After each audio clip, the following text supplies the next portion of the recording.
escola do mundo, onde eu posso ensinar e aprender. A palavra da sabedoria é a nossa EBD. Deus é o nosso diretor, o Espírito Santo nosso professor. A Bíblia é a cartilha que ensina o caminho, a verdade e a vida. Deus é o nosso diretor, o Espírito Santo nosso professor. A Bíblia é a cartilha que ensina o caminho, a verdade e a vida. Olá, que bom estar aqui com você. Bom que você está aqui conosco na nossa escola bíblica dominical, para juntos nós estudarmos a Bíblia, a palavra de Deus. Nós estamos estudando uma série de lições cujo tema central é tudo sobre Jesus, Cristo revelado e anunciado no Antigo Testamento. Na verdade, nós estamos estudando a Bíblia como um todo, evidenciando que desde o início, em Gênesis, tudo se trata de Jesus. Jesus é anunciado antes mesmo do seu nascimento. O Antigo Testamento, o tempo todo, aponta para a obra redentora de Cristo na cruz e a sua ressurreição. Na aula passada, nós estudamos, na lição 9, Jesus, o servo sofredor, onde o profeta Isaías, no capítulo 53, ele descreve todo o sofrimento do sacrifício de Cristo em nosso lugar, para nos justificar perante Deus. E esse sacrifício não foi em vão, porque ao terceiro dia Cristo ressuscitou. Mas antes de continuarmos, eu quero convidar você a fechar os seus olhos e me acompanhar em oração, para que nós, diante de Deus, façamos a Ele o pedido para que Ele efetivamente converse com os nossos corações e transmita a sua vontade, a sua palavra a todos nós. Vamos lá? Senhor Deus, Pai, muito obrigado pela oportunidade de estarmos aqui ao redor da Tua palavra. Pai, abençoa cada pessoa que nos ouve, que nos vê através desse instrumento de mídia, ó Pai. Abençoa cada lar que está recebendo a Sua palavra. Abençoa-nos, usa-nos para que o Seu Espírito possa falar aos nossos corações. Nós te pedimos e te agradecemos. Em nome do Senhor Jesus, o nosso Salvador. Amém. Como eu estava falando, a nossa lição é a lição número 10. Jesus, o guerreiro ensanguentado. Mas eu quero te fazer um convite para que você assista um pequeno trecho de um filme. Vamos lá?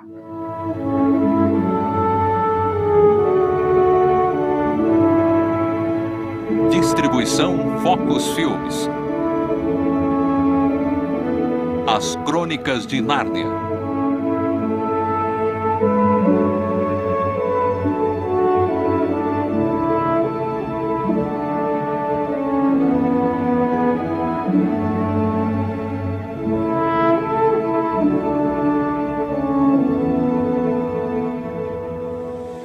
Não adianta nada, filho de Adão. Sua tentativa não vai adiantar nada. Mas, agora que Aslan está a caminho... Quem é Aslan? Oh, quem é? Ora, você não o conhece. Ele é o rei. Ele é o senhor de toda a floresta. Por isso ele não vem aqui com frequência, entendem? Certamente nunca veio na minha época, mas nós soubemos de uma coisa, que ele está voltando. Ele está em Nárnia neste momento. Ele vai dar um jeito na feiticeira branca. É ele, e não vocês, que salvará o Sr. Túmenos. Ela não vai transformá-lo em pedra? Ora, filho de Adão, mas o que é que você está dizendo? Transformá-lo em pedra? Ora, se ela conseguir ficar em pé e olhar para o rosto dele, é o máximo que pode fazer, e mais do que eu espero. Não, ele vai endireitar as coisas. É como diz uma velha canção daqui. O errado se acerta quando Aslan desperta. Ao som do seu rugido, não há o que ser temido. Quando ele mostrar seus dentes, o inferno será inexistente. Enquanto sua juba chacoalhar, a primavera irá chegar. E nós vamos ver Aslan? Ora, filha de Eva, foi por isso que eu trouxe vocês aqui. Para guiar vocês até o local onde deverão encontrá-lo. Ele é um homem? Aslan? Um homem? Certamente que não. Eu disse que ele é o rei da floresta. Por quê? Você não sabe quem é o senhor das feras? Quer dizer... um leão? Com certeza. O leão. O grande leão. Eu vou ficar nervosa ao encontrar um leão. E vai mesmo, querida, não tem erro. Se há alguém que fique diante de Aslan sem tremer as pernas, ou é mais corajoso que os demais, ou é apenas tonto. Então ele é poderoso? Poderoso? Não ouviu o que a senhora Castor disse? É claro que ele é poderoso. Mas ele é bom. Ele é o rei. Pois bem, esse filme que nós assistimos, ou melhor, este pequeno trecho que nós assistimos, é a respeito de um filme baseado numa obra literária chamada O Leão, o Guarda-Roupa e a Feiticeira. Você deve saber quem é o autor desta obra. C.S. Lewis, famoso escritor britânico, cristão. Todas as suas obras estão enraizadas no cristianismo. C.S. Lewis, ateu convicto, se converteu ao cristianismo e passou, então, a escrever sobre Cristo. Este filme foi baseado num conto chamado O Leão, o Guarda-Roupa e a Feiticeira. E, junto com outros contos, nós encontramos como as Crônicas de Nárnia. Nárnia é um mundo que Lewis criou, um mundo fictício, fantasioso, cheio de analogias, cheias de alegorias que apontam para a obra redentora de Cristo. Em Nárnia, Aslan, o leão, é Cristo. E é interessante a forma como Aslan é descrito. Ele é bondoso, mas veja a ressalva ou o alerta que o Castor coloca aos protagonistas do filme. Mas ele também é perigoso. E a genialidade de C.S. Lewis está justamente, dentre tantas outras coisas, em retratar Cristo através desse personagem, Aslan, dentro de toda a sua complexibilidade. Assim como Aslan, ou melhor, Aslan, assim como Cristo, ele é bondoso, mas ele também é perigoso. Em que medida? Nós normalmente associamos a figura de Jesus a alguém que é bondoso, amoroso, que acolhe aqueles que são rejeitados. Pode dizer que Jesus é paz e amor? De fato, paz e amor são duas qualidades que combinam com a essência, com a natureza de Cristo. Mas a gente não pode também esquecer de um detalhe muito importante. Jesus é justo, porque ele figura como a segunda pessoa da Trindade. Deus, na sua essência, ele é justo. Ele não compactua com o pecado. Jesus, ele é implacável, ele é intolerante com o pecado, com a falsa religiosidade. De fato, Jesus é uma figura muito complexa. Quando Jesus nasceu, seus pais o levaram para ser apresentado no templo, conforme os costumes e as leis judaicas. Lá ele encontrou um homem muito piedoso. Deus havia dito para ele, para Simeão, que ele não morreria antes de ver o Messias. O Espírito Santo colocou no coração de Simeão que ele deveria ir para o templo. E lá ele encontrou Jesus, levado pelos seus pais. E pegando aquela criança no colo, Simeão proferiu as seguintes palavras. Você vai encontrar lá em Lucas, capítulo 2, versículo 34. Simeão os abençoou e disse a Maria, a mãe do menino, eis que este menino será destinado tanto para a ruína como para o levantamento de muitos em Israel, e para ser alvo de contradição. De fato, Jesus é uma figura complexa. Nós encontramos nele a redenção, o descanso, a felicidade, a esperança, a salvação. Mas, em Jesus também há condenação, destruição, choro e ranger de dentes, vingança sangrenta. É nesse contexto que nós estudamos hoje a figura de Jesus como o guerreiro sangrento.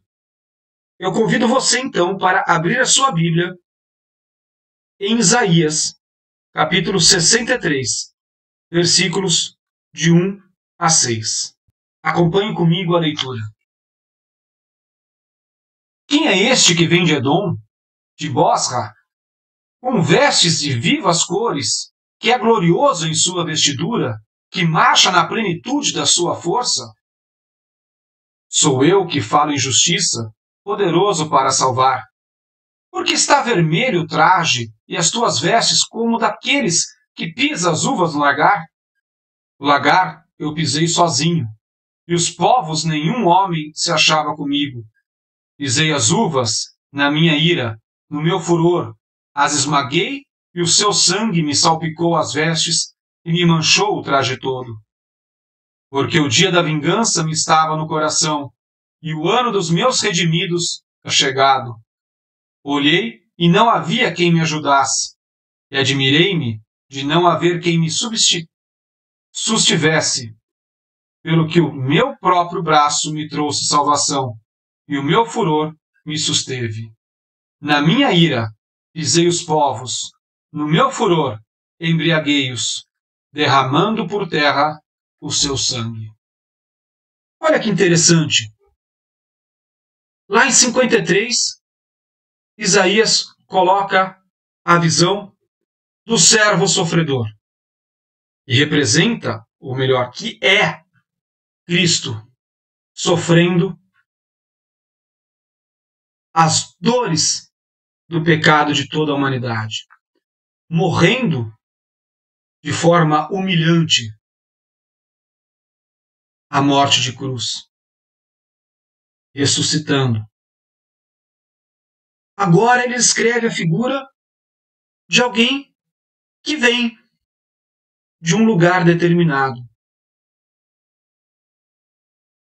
Vem de Edom. E é preciso aqui a gente entender um contexto histórico.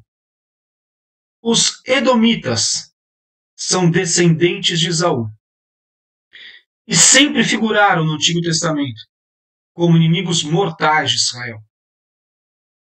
Portanto, esta figura emblemática descrita por Isaías vem da terra dos inimigos. Para você ter uma ideia da inimizade que havia entre o povo de Israel e os edomitas, o povo de Edom vibrou apaixonadamente quando Jerusalém caiu na mão dos babilônios. Portanto, esta figura vem da terra dos inimigos. E o texto descreve ele com vestes vivas, cores, vestes gloriosas, marchando na plenitude da sua força. E o texto pergunta, Isaías pergunta, quem é este que vem? Vejam, a descrição do seu andar, sua imponente marcha, demonstra que não é qualquer um. Não se trata de um peregrino, de um viajante. Se trata de um guerreiro. E a pergunta, quem é que vem? E esse guerreiro responde, sou eu que falo em justiça, poderoso para salvar. A sua fala demonstra, sem dúvida alguma, que ele é o servo de Yahvé. Ele é o servo do Senhor. É o servo do Senhor que vem. É Cristo quem vem. Este guerreiro, que vem de Edom, com vestes majestosas, o andar imponente, é Cristo. Mas é interessante porque o texto descreve as suas vestes com vivas cores, mas porém encharcada de sangue. E é muito interessante quando a gente pega os comentários bíblicos e vê que há um jogo de palavras que Isaías usa, porque ele diz assim, quem é esse que vem de Edom com as vestes Adom? Adom é vermelho. Quem é este que vem de Bosra? Que significa vindima ou lagar das uvas. O que significa, portanto, que esta cidade de Edom, Bosra, era um local de produção de vinhos. Um local com muitas largas. São aqueles locais onde os homens pisoteiam as uvas para a confecção do vinho. E veja só que interessante, quem é este que vem da cidade das largas das uvas, com os trajes como se tivesse pisoteado uvas e a roupa toda manchada por conta de pisotear uvas no lagar. Que jogo de palavras interessante. Ele vem, portanto, com a veste toda ensanguentada. Como alguém que pisoteou as uvas e ficou com a roupa manchada. Esse guerreiro responde, de fato, eu pisei, amassei as uvas. O lagar eu pisei sozinho. E dos povos nenhum homem se achava comigo. Pisei as uvas na minha ira, no meu furor, as esmaguei. E o seu sangue me salpicou as vestes e me manchou o traje todo. No meu furor, eu as esmaguei. E o seu sangue manchou as minhas vestes. Salpicou sobre a minha vestimenta. A resposta do guerreiro é muito clara. As uvas pisoteadas eram os edomitas, os inimigos do povo da aliança. Aqui, Edom representa todos aqueles que se opõem a Deus e aos seus filhos. Aqui, Edom representa todos aqueles que se opõem à Igreja de Cristo.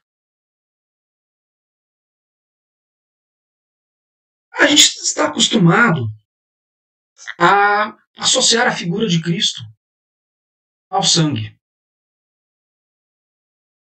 Não é fora do comum a nossa imaginação representar a Cristo ensanguentado.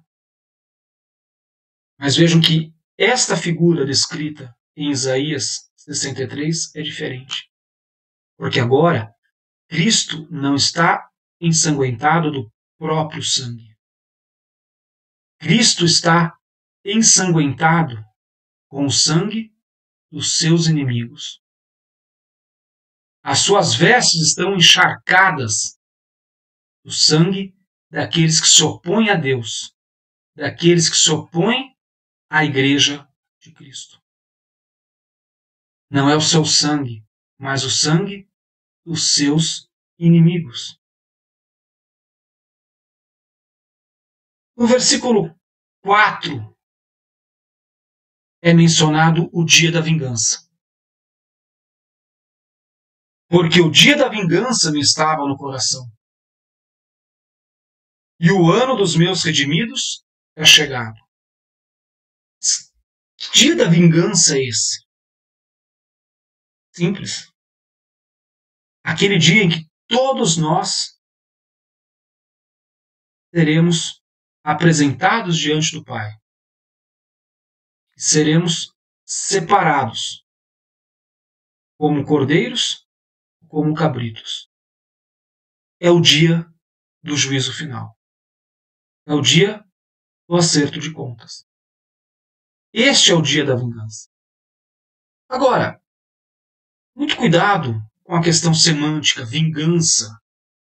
A vingança aqui, esta vingança que é descrita no capítulo 63 de Isaías, não deve ser analisada aos olhos humanos, como aquela vingança de olho por olho, dente por dente, de justiça humana com as próprias mãos. Não considere aqui essa vingança do servo do Senhor em resposta a toda tortura, a toda humilhação que a humanidade impôs ao Filho de Deus, descrita lá em Isaías 53. Na realidade, essa vingança não é por conta daquilo que Cristo sofreu, mas é por conta dos inimigos de Deus, dos inimigos dos filhos de Deus, dos inimigos da igreja. A gente não deve olhar para esse guerreiro como um guerreiro sanguinário, que tem prazer pela violência em si. A motivação deste guerreiro é a redenção do seu povo. O dia da vingança, portanto, o dia do juízo final, não será somente quando Cristo fará justiça com a condenação daqueles que se opõem a Deus e são inimigos da igreja, mas também pela libertação, pela redenção do seu povo. Esta redenção, assim como a libertação de Jerusalém, de Edom, não ocorre por mãos humanas. Nenhum filho de Adão é capaz de se redimir, de se libertar dos seus inimigos. E esse texto é tão maravilhoso que deixa isso muito claro. Veja o versículo 5. Olhei e não havia quem me ajudasse, e admirei-me de não haver quem me sustivesse, pelo que o meu próprio braço me trouxe a salvação, e o meu furor me susteve. A redenção, ela só pode ocorrer pelas mãos de Cristo.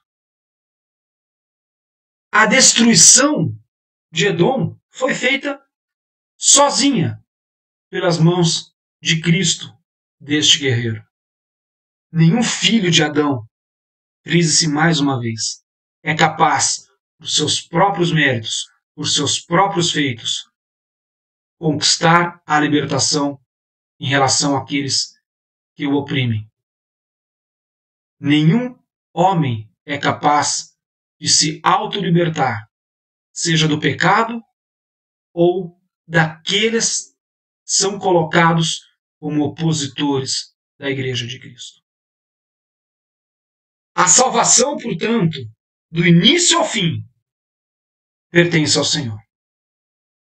A obra inteira do julgamento, da mesma forma que a salvação, pertence só a Cristo.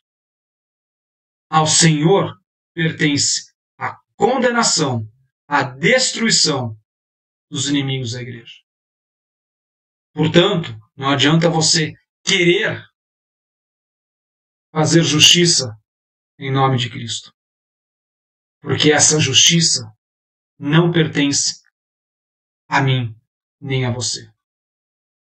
Essa justiça pertence a Cristo. Não cabe a nós vestirmos esta veste ensanguentada dos inimigos. Esta veste cabe única e exclusivamente a Cristo. E não adianta você ficar ansioso pelo dia em que os maus, aqueles que destilam iniquidade, serão julgados. Porque esse julgamento virá no dia da vingança, no dia do juízo final. No dia do juízo final, Cristo estará lá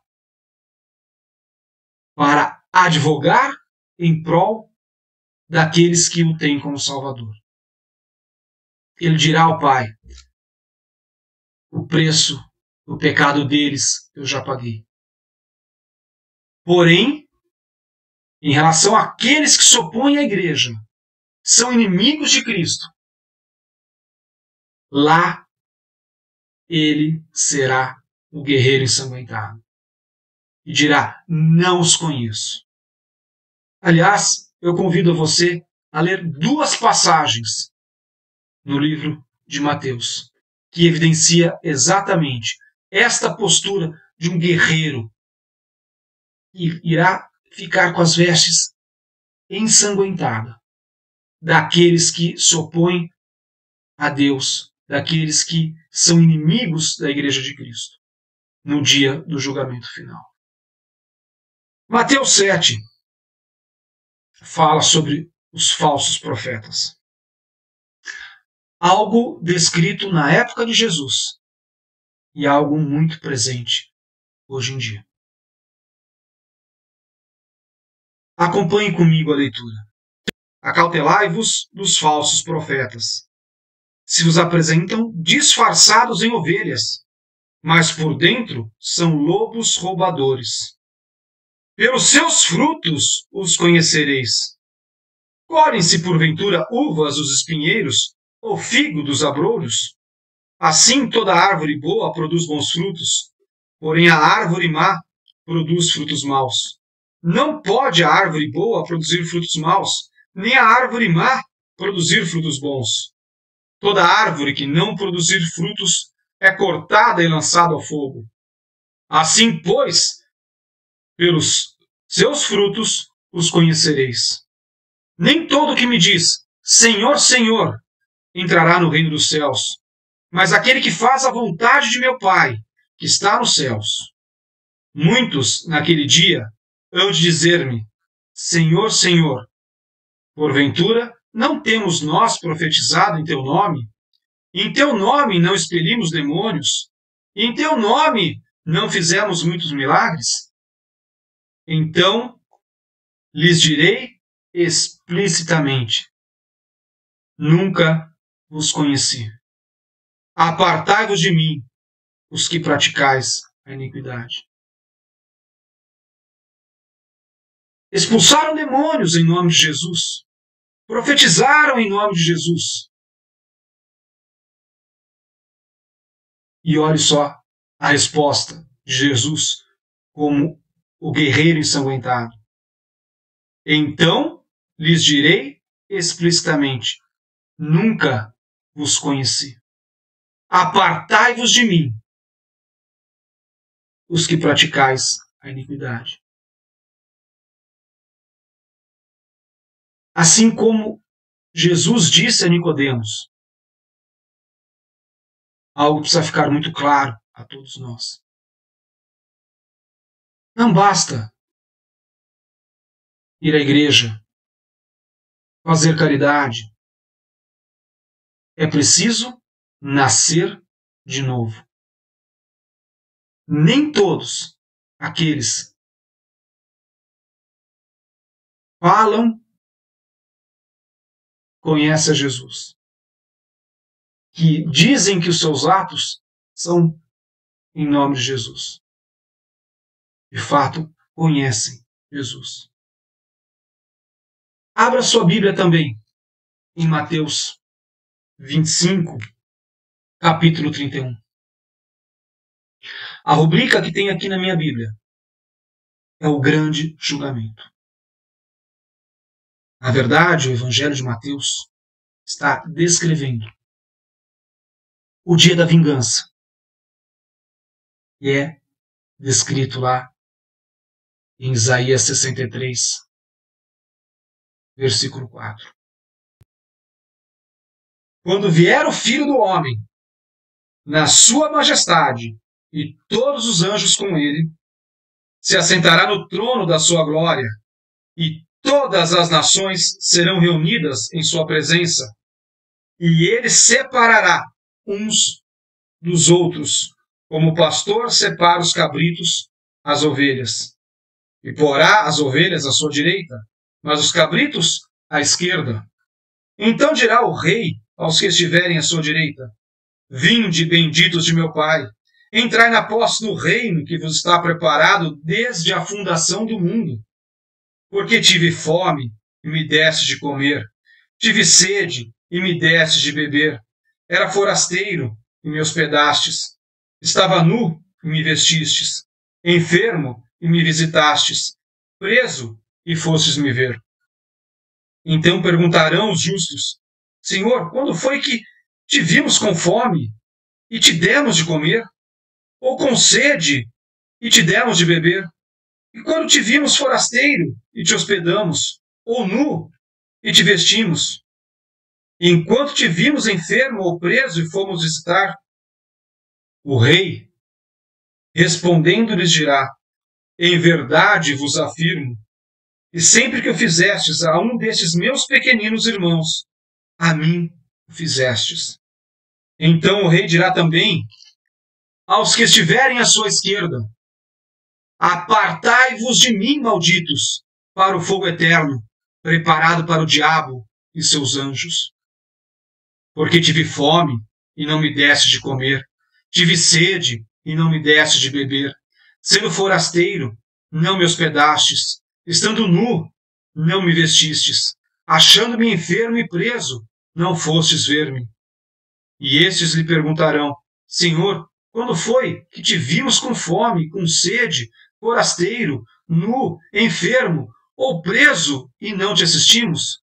Então lhes responderá: em verdade vos digo, sempre que o deixaste de fazer a um destes mais pequeninos, a mim o deixastes de fazer. E irão estes para o castigo eterno, porém os justos para a vida eterna.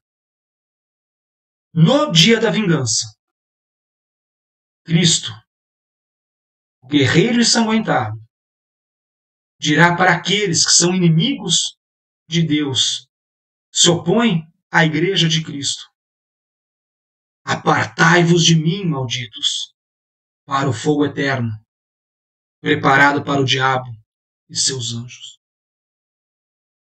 Jesus é manso, é humilde, mas também é implacável com o pecado.